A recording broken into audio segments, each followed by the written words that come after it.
ko na may troll ako. Putang ina, gumagana yung chat. Troll. Gusto ko lang naman malaman nyo na ang isipan ko'y gulong-gulo. Nagtatanong kung susundan ko siya dahil ang puso ko ay nabihag niya. Alam mo bang minamahal ko siya at tunay ang aking nadarama. Kahit ako'y nagmumukhang tanga ay ayos lang basta kasama siya. Kahit sabihin pa ng iba nababaliw na akong talaga. Kahit mayroong ibang nagcha-cha-cha, nagrurumba, nagsasalsa.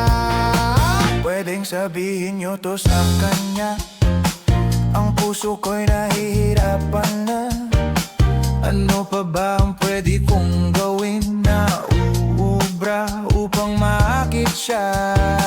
Palagay kaya ako ng